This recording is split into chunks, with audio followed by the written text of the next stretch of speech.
Assalamualaikum warahmatullahi wabarakatuh. Alhamdulillahirabbil alamin wa binastain ala umuri nyawatin wassalatu wassalamu ala asrofil anbiya'i mursalin wa ala alihi washabihi assalatu wassalamu alaikum sayyidi ya Rasulullah subhanahu wa ta'ala. Alhamdulillah dimatul Islam wal iman wa kafa bima minima. Belajar sedikit dari orang-orang yang sering mudah dapat rezeki. Jadi kadang-kadang kemarin saya naik satu aplikasi itu Gokar ya, supirnya tuh ngeluh gitu. Karena apa ngeluhnya? Kerjanya susah, nggak bisa bayar cicilan, dia kerja sampai malam kadang-kadang. Nah ternyata supir ini lebih mudah gitu. Tadi sebelum dia ini saya ditolak coba ini. Ternyata saya tanya, kok Pak mudah sih dapat rezeki jauh-jauh? Ternyata dia tuh dari rumahnya di Sentul Sirkuit itu, terus pertama dia keluar itu jaraknya jauh gitu, 5 kilo ke Konsumen dulu. Dan dia nggak nolak, kenapa? Karena namanya rezeki saya harus jabani Pak katanya. Dapatlah dia ke Jakarta, ternyata jauh. Dari Jakarta dapat penumpang lagi, dapatlah ke Cilengsi, baru turun penumpangnya, dapat lagi saya langsung ke Siloam itu, dan nilainya di atas 100. Makanya kok cepet amat dia dapat. Jam segini, jam berapa sekarang ya? Jam 8 lah. Pak mulai kerja jam berapa? Startnya Pak? Startnya jam berapa? Startnya jam 6 Pak. Jam 6 ya, udah dapat 3 orderan ya? Dan nilainya lumayan semua gitu. Lumayan semua. Alhamdulillah kan. Nah, itu ternyata kuncinya satu sob, dia tidak pernah ngeluh. Kedua, dia membantu. Yang di Jakarta itu dia mau ke Cikalong. Nah, dia ke terminal, di terminal. Tapi kan di terminal nggak ada di luar. Diantarin tuh si penumpangnya, langsung disampaikan ke mobil, dipalangin mobil. Cianjur ya, udah gitu. Sebenarnya penumpangnya minta diantar sampai ke Cianjur, ke Cikalong tadi, tapi kan jauh jaraknya. Dan dia baliknya enggak. Tapi dia kasih solusi. Solusinya apa?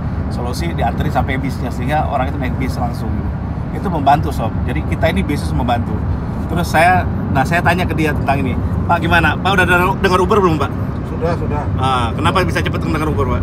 Ya dari rekan-rekan yang sesama online kan selalu ngasih informasi gitu. Nah ini bukan B-nya 1 loh ya Pak, B-nya 2 ya. Iya. Jadi usaha bersama berkah. Betul. 2/3 keuntungan Uber adalah untuk wakaf Pak, Bank Wakaf. Untuk wakaf, ya. Doain Pak, saya mau buat diriin Bank Wakaf dulu. Amin.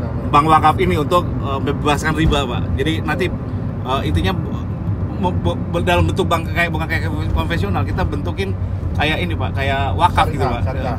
Bukan syariah. Ya. Bukan hanya syariah, tapi kita bukan dalam bentuk uang. Jadi kita memberikan contoh memberikan usaha ke mereka semua gitu. Oh iya. Usahanya tetap nama milik bank wakaf.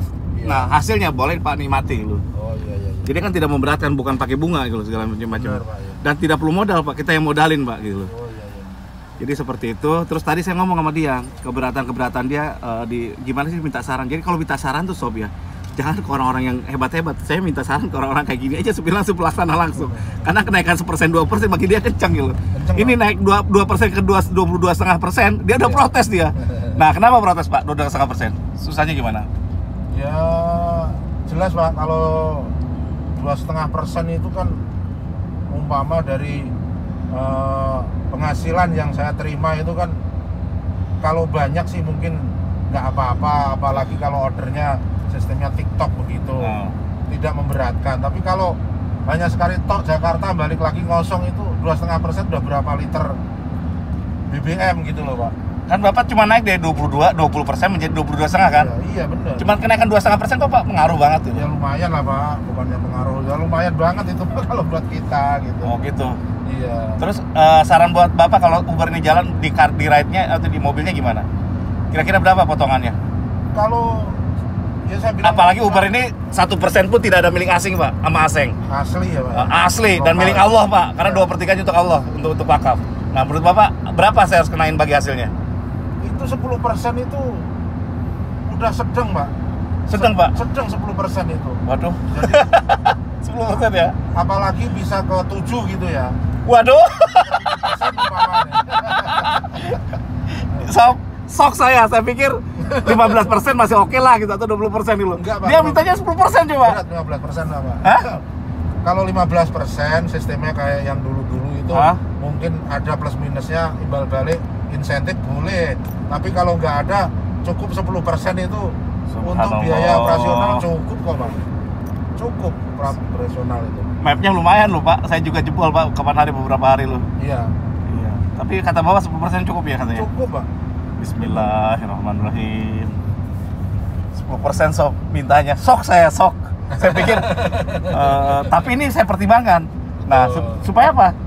Dan ini kalau jalan berarti idenya Pak saya terima loh Pak. Kalau jalan. Dan mudah-mudahan ini barokah. Barokah, amin. Ya, jadi kalau nggak jalan gimana ya? Ya kita coba aja dulu.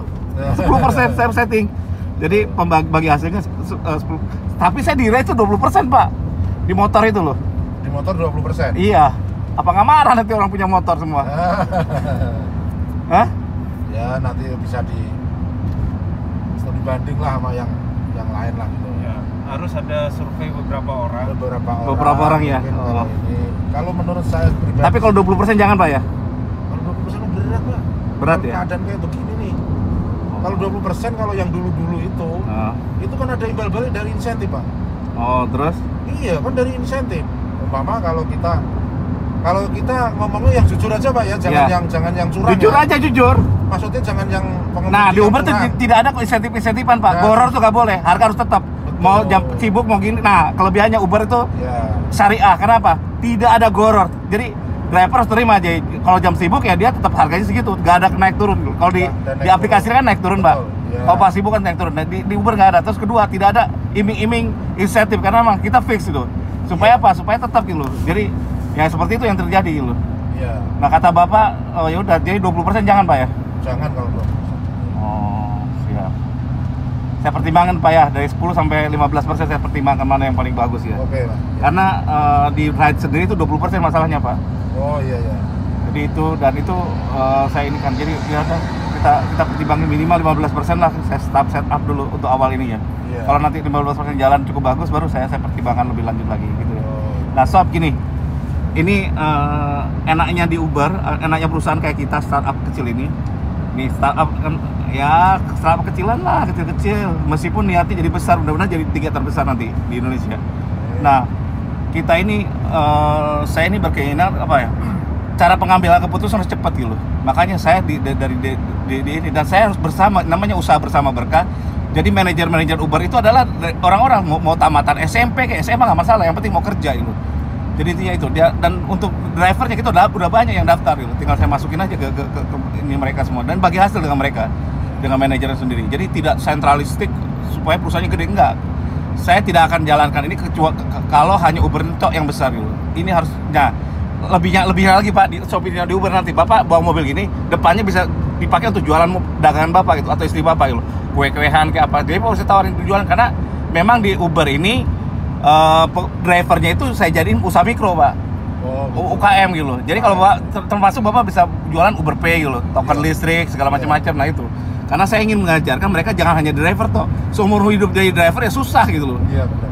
Jadi saya ingin mereka jadi UKM gitu dan kalau bisa diwariskan ke keluarganya. Jadi anaknya bisa nerusin atau siapa yang nerusin atau istrinya bisa kerja. Jadi kita lakukan multiple income kalau di Uber itu loh. Jadi kalau mobil lebih fleksibel, dia bisa simpan di bagasi jualannya dia. Pas sudah selesai Pak, istri saya jualan kue lupa gitu. Nah atau dia di chatnya dia kirimin brosur. Ini usaha saya lupa. Nah itu saya tiru dari Singapura Pak. Kapan ada sopir-sopir dari Singapura itu di depannya disiapin kartu nama sama brosur ya. Kartu nama brosur. Nah itu dikasihin Pak, saya ini kalau Bapak butuh ke Malaysia nanti ke sini ya. Padahal supirnya di Singapura gitu. Saya siap segala macam-macam. Nah itu harusnya Bapak kalau usaha kayak gini, siapkanlah brosur usahanya Bapak atau apapun gitu. Sehingga itu multiple income sob. Nah apalagi multiple income-nya, contoh masakan istrinya enak ya, atau istrinya jualan kue ya, atau tetangganya bisa jual, dia jualin aja di mobil. Jadi kan dia ngobrol lama nih sekarang nih. Dia dengan saya kan ngobrolnya cukup lama, 1 jam, setengah jam. Daripada dia ngobrol yang lain kan lebih baik dia promo produknya dia, berjalan dia kan. Akhirnya apa? Nah buka toko di Uber itu gratis Pak, hanya berbayar wakaf gitu. Jadi Bapak tidak perlu naikin harga lagi, itu kelebihannya Pak. Iya. Jadi contoh, di tempat lain kan naikin harga tuh 20%, di kita nggak usah. Nah kelebihannya itu Pak, saya gratiskan di pick up digital, toko digital, restoran digitalnya. Sob, kalau salah, saya banyak salahnya, saya gudang salah. Kalau kurang banyak kurangnya. Uber ini masih kecil, mudah-mudahan niat saya, tapi niatnya besar. Saya ingin diriin bank wakaf. Bank wakaf ini dimana bukan ngasih pinjaman uang, tapi memberikan bisnis ke Anda gitu. Contoh kayak memberikan kambing sepasang, nanti kambingnya sendiri milik, yang kambing intinya milik wakaf, milik asetnya wakaf, yang hasilnya itu baru dibagi gitu, berapa buat Anda, berapa buat wakaf, karena untuk dibesarkan kembali. Nah kalau jalan niat-niat ini kayaknya bakal besar banget sob, bakal ini, dan mudah-mudahan bisa melebihi bank kayak Bank Muamalah atau siapapun, karena bentuknya beda gitu.